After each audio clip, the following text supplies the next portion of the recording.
I was driving home from work at 2 a.m. I'm a nurse and I live in a small city. The roads were totally deserted and it was a freezing night. I don't live far from work, maybe a couple of miles.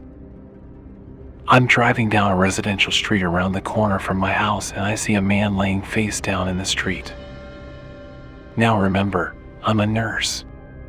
My first thought was great, gotta help this guy up. I was coming off a long shift and falls happen all the time. As I slowed down the car, I suddenly realized what an idiot move that was. I'm a 100-pound woman and I don't carry any weapons. I thought I should do something to help the guy, so I called 911 as I drove past him and slowed to a stop at the end of the block. While I was stopped at the light, I explained to the dispatcher that there was a man in the road who might need assistance. All of a sudden, I hear a loud bang. Bang! From the driver's side window. I screamed and looked over. A man was pounding on my window and jiggling the handle of my locked car. I looked in the rearview mirror and saw that there was no man laying in the street. Still on the phone with 911, I screamed "I'm so scared" to the dispatcher and floored it through the red light. I quickly told him what had happened, and even though I was right by my house, he told me to keep driving. After a few minutes, I had calmed down and he told me to loop back around. I pulled over down the road from my house and stayed in the car. I didn't see the man anywhere, so I got off the phone with the dispatcher who told me he was sending a police car to cruise the area. As I gather up my things, I do a final scan of the area and I see the man. He is walking with two other men. I hunched way down in my car until they were far down the road, then bolted into my house.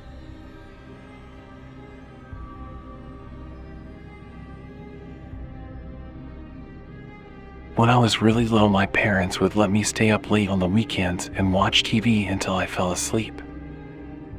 I really loved these times and I would stay up later than anybody else just because I could. Well, one night I was almost asleep on the couch when I heard a noise on our front porch. It was the sound of our old-fashioned porch swing moving back and forth. I was a little scared, so I crept toward the bay windows of my living room and peeked out towards the porch. Sitting on my front porch swing was an older woman, probably in her 50s, wearing nothing but a nightgown, covered in blood and holding a huge kitchen knife. I flipped out immediately and ran screaming into my parents' room, but was too terrified to form words. My parents saw that I was upset, but when I finally was able to tell them what I saw, my dad got really angry and told me that it was just a dream and to go back to bed. I refused and kept crying and screaming until he had had enough and snatched my arm and dragged me towards the front door to prove that nothing was there. I kicked and screamed all the way trying to make him stop, but he kept pulling me. Finally, we got to the door. He unlocked it, swung it open and said, "See, there's nothing to this day." I have never seen the look of fear and shock that was on his face when that woman turned and stared at both of us and slowly stood up with the knife. My dad slammed the door shut and got my mom to call the police while he went and got his gun. He went back to the door with a 12 gauge and cracked the door enough to stick the barrel out.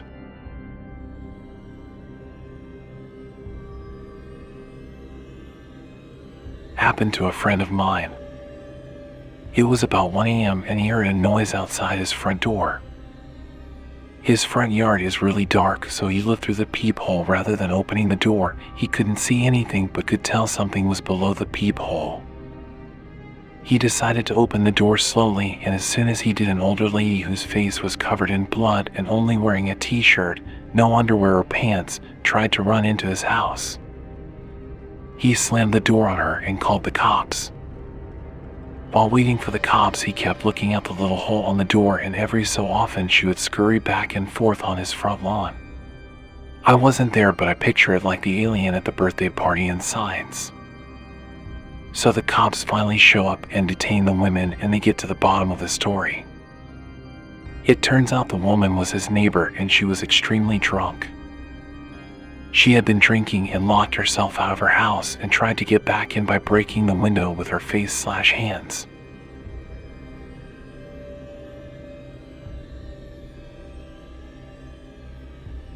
My family has lived in rural Nebraska since they immigrated from Germany in the mid-1800s. Near the turn of the century, disease was pretty rampant in the homesteading area, and it killed off members of almost every family. When someone died from illness, time was of the essence, and burying them is not to let the virus spread from the deceased to the living. This meant no wake periods. So an aunt of some unknown number of grades preceding her relationship to me dies of some disease, and she gets buried in the family cemetery on the homestead. The dogs were very fond of her, so it wasn't too surprising that after the funeral the 2 dogs stuck near the grave. The rest of the family began to think something of it when, a week and a half later, the dogs were still visiting her grave almost constantly. But they weren't just at the grave. They were visibly distressed, frantic, and often barking while there. This goes on for maybe 2 weeks when the family decides to check it out. They dig the casket up and open it. The deceased's hair has all been pulled out. Her fingers are raw and bloody and mangled from where, on the inside of the casket door, they can see deep scratches in the wood. She was comatose when they buried her, and she came to while underground, spending probably her last 5 or so days alive in a buried casket.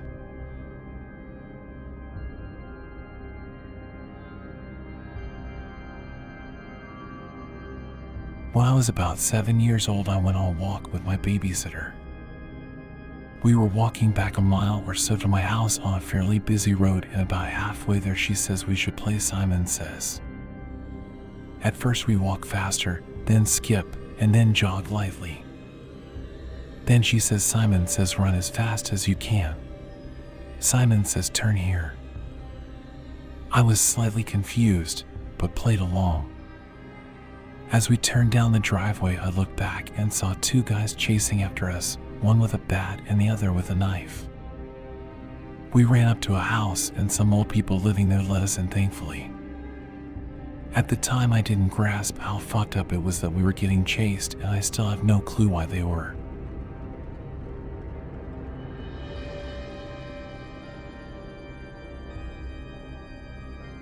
I have noticed that almost any time I am walking alone at night through my town, streetlights turn off as I pass them.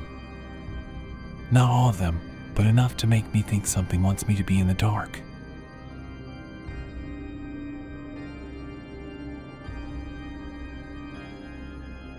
About a year ago, in my final semester in college, I worked at a department store in the mall.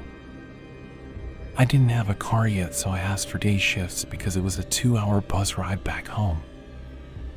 So basically, if I had a closing shift, I'd get done at 11 but not get home until 1 a.m. But sometimes I'd be given closing shifts, much to my annoyance, since I had a 6:45 in class, and my mother's worried because who wants their kid on public transport that late?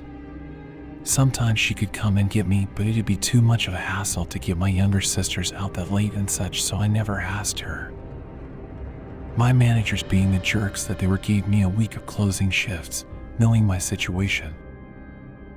I was pissed, but whatever.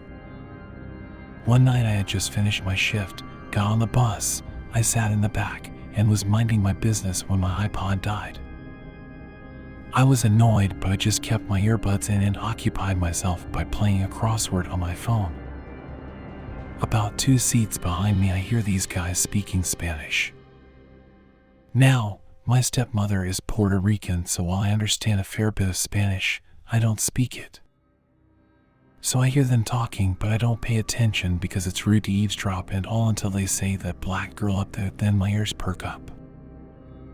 I keep my earbuds in so that they think I can't hear them, and I continue listening. What they're saying is horrific. To paraphrase, they knew my stop, second to last one before the bus gets back to the terminal, and while my stop is at the front of my neighborhood, it's got no street lights and at this time of night, empty. And to put it simply, you were planning on snatching that piece of ass up. I was about 20 minutes away from home, so I knew I had to act quickly. Since I knew they could see me, they were 2 seats behind me, but like across, if that makes sense. I pretended to play on my phone, oblivious while I was actually texting my mom. "Mom, Can you please meet me at the bus stop? 5 minutes go by, no answer. We're getting closer to my stop, so I decide to call her cell. No answer. I call the house phone and she finally answers. It's about 12:30 a.m., so she was asleep. I try to talk as cheerily and calmly as I can. This was our convo. Hey mom, did you get my text? No, what's up? Oh, I sent you a picture of these jeans I'm gonna order online when I get home. I really need your opinion, so I really need you to look since the sale ends at 1 a.m. She gets the hint that I need her to look at herself, so I say goodbye and hope for the best. We get to my stop and I see my mom's car. I snatch my shit up and hightail it off the bus. I don't even look behind me to see if they're following me. I jump in the car and tell my mom to just go. I look in the rear view and I see the guys staring at the car. The next morning, I called my job and told them I quit. No more public transport for me. Thanks to my stepmom for teaching me Spanish. Thanks to mom for getting the hint. Weird Spanish-speaking guys, let's not meet again.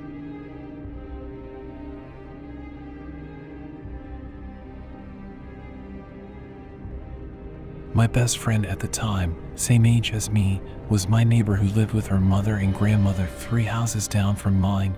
We had been friends since we were babies. We grew up together, went to the same school, moved in the same social circle, went on vacation together, shared clothes, CDs, food. We were basically sisters. Our families were close, etc. Her mom, early 30s at the time, was a single mom working as a secretary. They didn't have it bad. Between her salary and the grandmother's pension, they lived comfortably and without any major setbacks. Her mom started seeing a foreign guy who was in the country for business. He claimed to be from Spain, but he had a funny accent, as if he was originally from Italy or another non-Spanish speaking country. He was supposedly rich, despite staying in a rinky-dinky hotel. The hotel did have a pool though, LOL. He would often show pictures of himself in a very luxurious residence. He said it was his house in Ibiza. Pictures of him driving a red sports car, a picture of him in front of the Eiffel Tower. Oh God, how innocent were we, and so on. After a month and a half or so of dating, my friend's mom said they were leaving the country in perhaps the next 6 to 7 months. She was in love with him and he had promised her a life of luxury in Europe and everything was going to be perfect. The country they were moving to, Spain. Her and her daughter. The grandma couldn't come. At least not yet. She was supposed to meet them in the future after they had settled in, but at the same time, wasn't he rich? So many red flags. This is where I come in. Since I was such good friends with Maritza, the guy had told Maritza's mom to bring me along for vacation, that it would be good for Maritza, make the transition easier, etc. I was, of course, thrilled. A month in Europe with my best friend who was moving away, and the idea of going to see her every summer and stay at her stepfather's mansion, it was a dream. My parents of course weren't so thrilled at first, but as they got to know him they liked him and eventually he won them over too.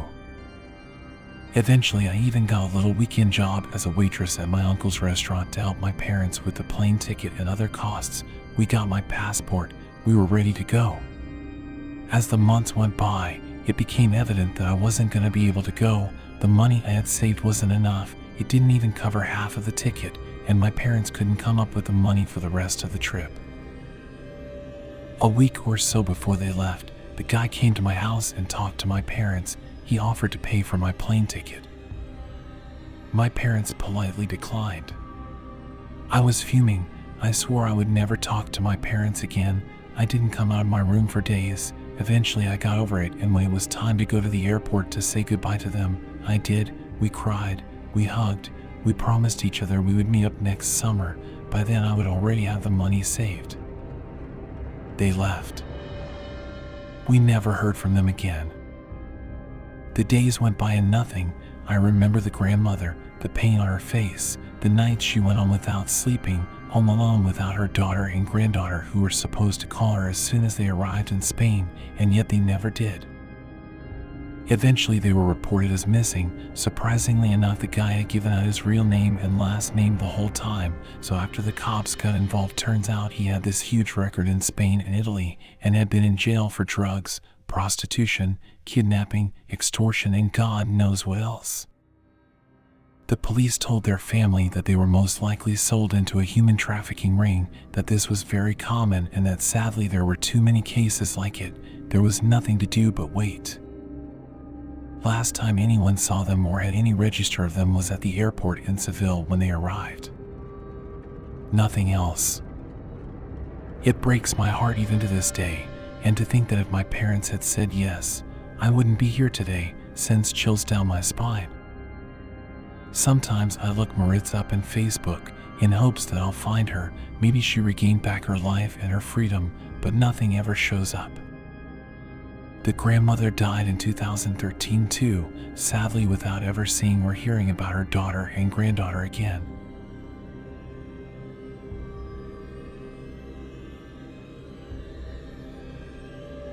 My stepmom, we're going to call her Macy, grew up as a kind of a privileged teen in the 70s, and her mom had moved their family over here, the States, from England when she was about 9. She went to a pretty nice high school in a really nice town.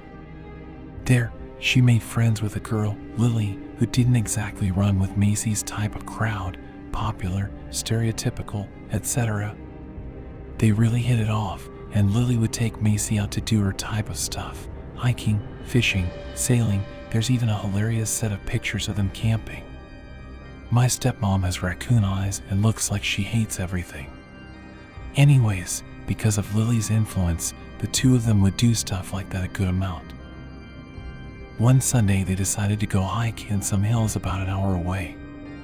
Macy put on what I'm sure were her extremely expensive hiking shoes, and the two of them drove off to the hiking trails. Lily parked in this big clearing with makeshift parking spots, you know, like a piece of wood marking the head of a space, but there were no other cars there.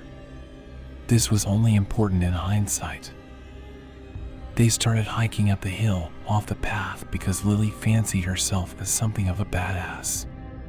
The hike was nothing extraordinary. If you asked my stepmom, she would just lament for 15 minutes how sticky and buggy it was. Anyways, they reached the top of the hill and my stepmom was done. The polished, pampered side of her was coming out, and she groaned until Lily, begrudgingly, said okay. They would rest and then walk down again, slower. They had been heading down the hill for maybe 10 minutes when Macy started bitching again.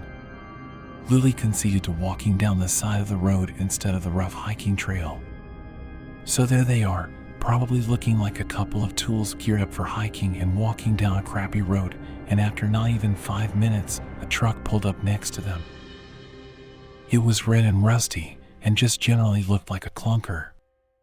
The guy driving rolled down the window and the girls looked in through the passenger's side window. He had a big beard, a baseball cap pulled down, and long brown hair. He greeted them and even smiled through his beard, asking if they needed a ride. Macy described him as charming and even cute. Lily still says the moment he greeted them, her hackles went up. Despite her better judgment, my stepmom convinced her to get in the truck. It must only be a 10-minute drive down to the car, tops. The two girls opened the passenger's door to this rusty old thing, and the guy directed them behind the seat to get into the back. They settled in and the truck started rumbling forwards. Lily always says that was the point it hit her what a mistake they had just made. The back seat was clean enough, but there was a rope on the floor behind the driver's seat and 4 boxes of saran wrap half hanging out from under the passenger's seat. It seemed creepy and weird, but Lily didn't want to freak my stepmom out, so she just kept her mouth shut. After 10 minutes, the woods didn't look any clearer, and they hadn't seen another car the whole time. Lily asked how long he thought it would be. He said he was taking a different route down the hill and had to stop somewhere to get something first. That was it. The girls were 16, 17, and Lily didn't want to press the issue. She was scared. She can remember his hair because she was sitting behind him. He looked like a woodsy guy, but his hair was super tangled and dirty. She noticed crusted mud on his collar and tried to find something identifiable about him, but just got scared the more she picked up on little details. He was youngish, strong-looking, and had a 1 foot on both of them. So they didn't ask any more questions, and he didn't offer any information, and they drove on. Several minutes after that, they reached a tiny shack/log cabin looking place right there in a clearing of trees. There was an old stump where someone had been chopping wood and a huge axe stuck into the log. Lily was definitely on red alert now. The guy turned off the truck and slipped out of it, saying, "I'll be right back. Don't get out." And he disappeared into the house.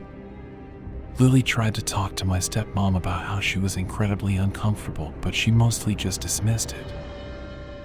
Lily started begging, increasingly freaked out, and finally put her foot down, demanding Macy exited the truck with her. So they got out and walked around the front of the vehicle. The house was about 50 yards in front of them. Why this guy would have left 2 young girls in the truck alone while going into the house is beyond me, and they wandered around, looking at it hesitantly. If this guy really was decent and just trying to give them a ride, it would be super rude to just run off, right? My stepmom had this strict upbringing when it came to manners and a public persona, and she saw it as an issue of that nature, so she actually started to head back to the truck, opening the front door to climb in behind the driver's seat. Lily was pissed off and followed her to yell some more. On the driver's side floor, half hidden under the seat, there was a big hatchet. It had dry red/brown stains covering the blade and stuck to the floor under it. Lily understandably lost her shit, and seeing it, my stepmom started getting hysterical. They decided that leaving was by far their best option at this point and just booked it off the side of property into the trees. They bumbled around in the trees for a little while until Lily was fairly confident they were on their way back down the hill.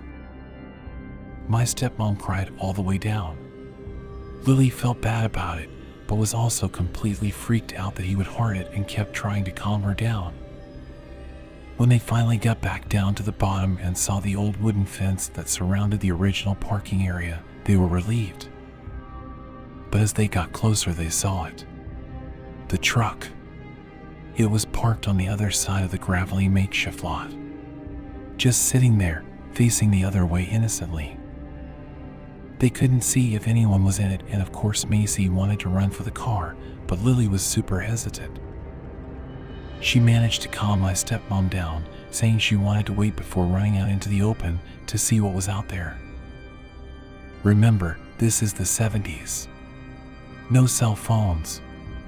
There was no ranger station or anyone around.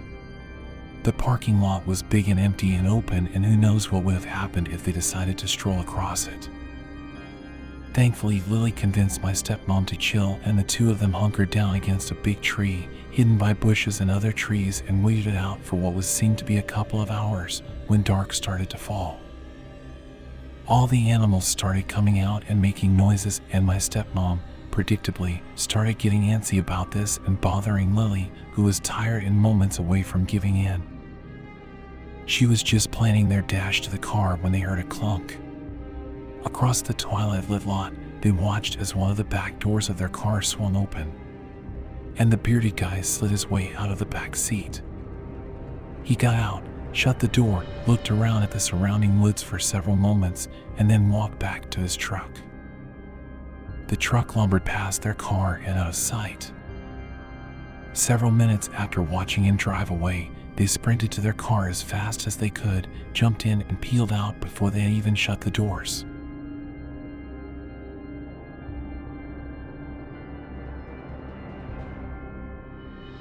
This happened a couple years ago when I was backpacking in Australia. I traveled around driving a van, like many backpackers there do, as it saves a lot of money with accommodation. I usually slept in rest areas, gas stations, or wherever I could park. This one night, I'd been driving for a few hours and started to feel sleepy. I decided then to stop in the next rest area, in the middle of nowhere. Parking in that location during daytime could be a great idea, but at night it seemed like a horror movie location. There were no cars parked there. I know I should park where there were more people around, but I was really drowsy and no lights whatsoever. I turned off the engine and closed the curtains of the van. It was not long before dawn that I heard some heavy knocking on the side of the van. Open up, it's the police. Nothing wakes you up faster than that. My heart was racing. I was just adjusting to the adrenaline rush in my system when they repeated the heavy knocking, saying it was the police. My first thought is that I parked somewhere I shouldn't, but then again, it was the middle of nowhere and it was a rest area. Before opening up, with my mind telling me that that situation was weird as fuck, I decided to go slowly to one of the windows and look through the gap in one of the curtains. I could clearly see the shape/shadow of a guy standing beside the van. His car wasn't too far, but it didn't have any lights or flashing lights on. This guy was definitely not a cop. Bringing up the courage I had left, I just shouted, "Get the fuck away. I have a gun and I'm calling the cops on the radio."